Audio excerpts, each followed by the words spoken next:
Have you ever noticed that when you're stressed, everything feels harder to process?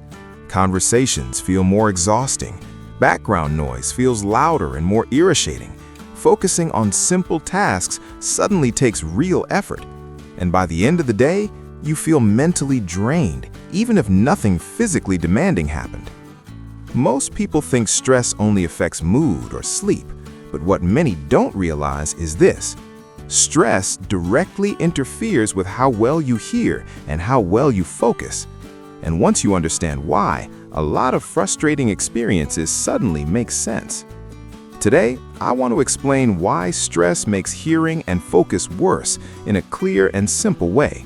No complicated science, no medical jargon, just a practical explanation of what's happening inside your body and brain when stress takes over, and why your ears and your attention are often the first things to suffer. Because stress doesn't just live in your thoughts, it lives in your nervous system. And your nervous system controls how you hear, how you focus, and how much mental energy you have available at any given moment. Let's start with something important. Hearing is not just about sound entering your ears. Hearing is a brain process. Your ears collect sound, but your brain decides what that sound means, what to focus on, and what to ignore. When you're calm, this process is efficient. Your brain filters out background noise, it locks on to voices, it processes words smoothly. You don't have to think about listening, it just happens. But stress changes the entire system. When you're stressed, your body shifts into survival mode. This is the fight or flight response. Your nervous system becomes alert, tense, and reactive. Your brain prioritizes threat detection over clarity, nuance, and focus. And this has consequences. One of the first things stress disrupts is attention. Focus requires mental stability. It requires your brain to feel safe enough to slow down and process information carefully.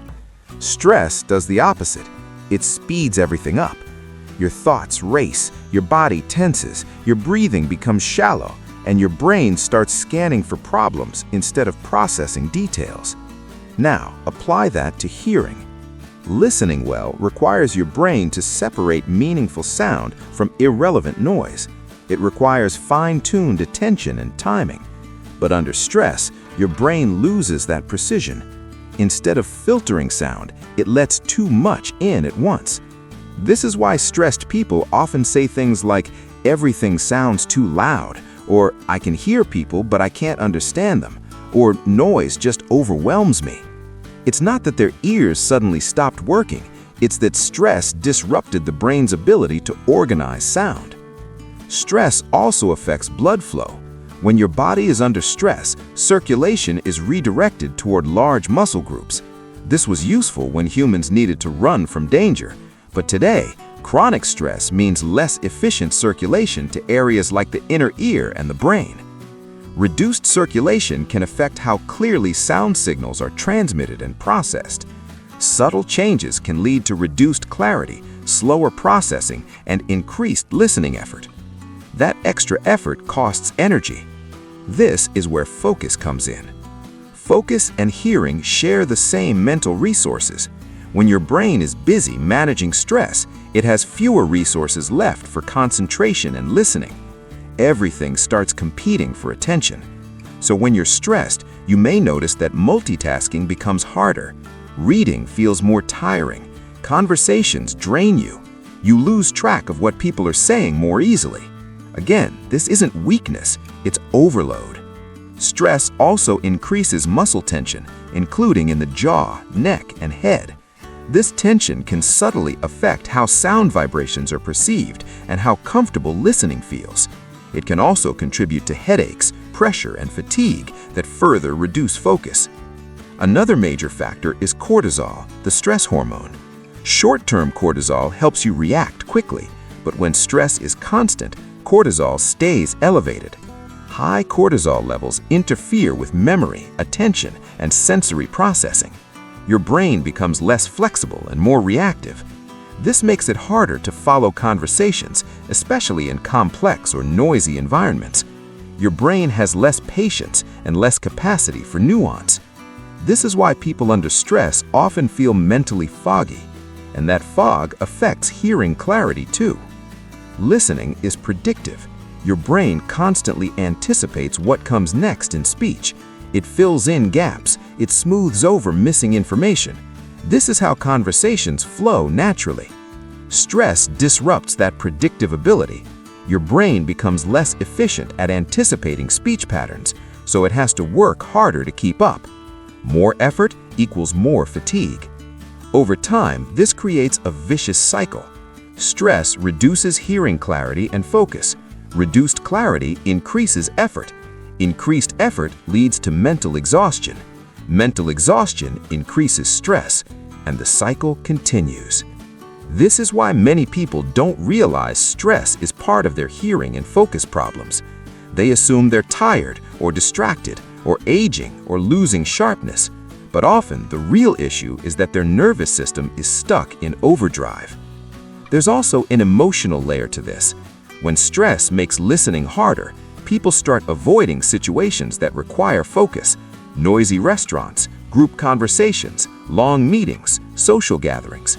Not because they don't care, but because it's draining. Avoidance can lead to isolation.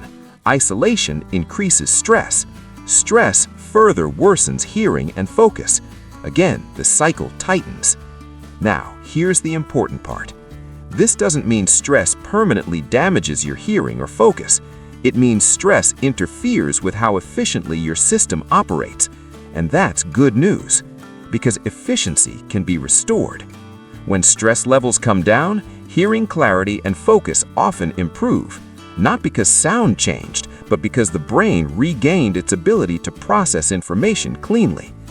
This is why people often notice that on calm days, everything feels easier. Conversations flow, focus lasts longer, noise feels less intrusive. It's not a coincidence, it's nervous system regulation.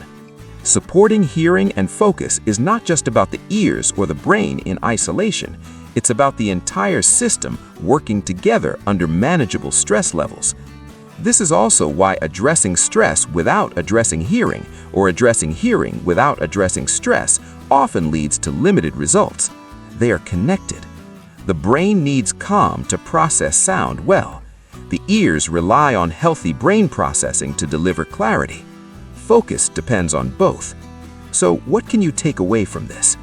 First, if you've been struggling with hearing clarity or focus during stressful periods, you're not imagining it, and you're not alone. Second, this doesn't mean something is wrong with you. It means your system is under strain. And third, reducing that strain, supporting your nervous system, circulation, and sensory processing can make a real difference in how you hear and how you focus. Many people are now approaching hearing and focus as part of overall mental wellness. They focus on calming the nervous system, supporting blood flow, reducing oxidative stress, and giving the brain the conditions it needs to process sound efficiently. When stress is managed and hearing support is in place, people often report subtle but meaningful changes. Less mental fatigue, better concentration, less irritation from noise, more enjoyment in conversation. Not because stress disappeared overnight, but because the system became more resilient. And resilience matters, because modern life isn't getting quieter or slower. Stress is part of the environment. The goal isn't to eliminate it completely, it's to prevent it from overwhelming your brain and senses. Understanding that stress affects hearing and focus gives you power. It allows you to stop blaming yourself for feeling drained or distracted. It allows you to look at the problem from a systems perspective instead of a personal one. And that perspective opens the door to smarter and more sustainable solutions. If this explanation resonates with you and you want to learn more about how people are supporting their hearing clarity and focus while reducing mental strain, there's a resource linked below that explores this approach in more detail. It explains the thinking behind it and why many adults are choosing to support their hearing and brain health together instead of treating stress, focus, and hearing as separate problems. There's no pressure to decide anything right now. Just explore the information, see if it aligns with what you've been experiencing, and take what's useful to you. Thanks for watching, and I'll see you in the next video.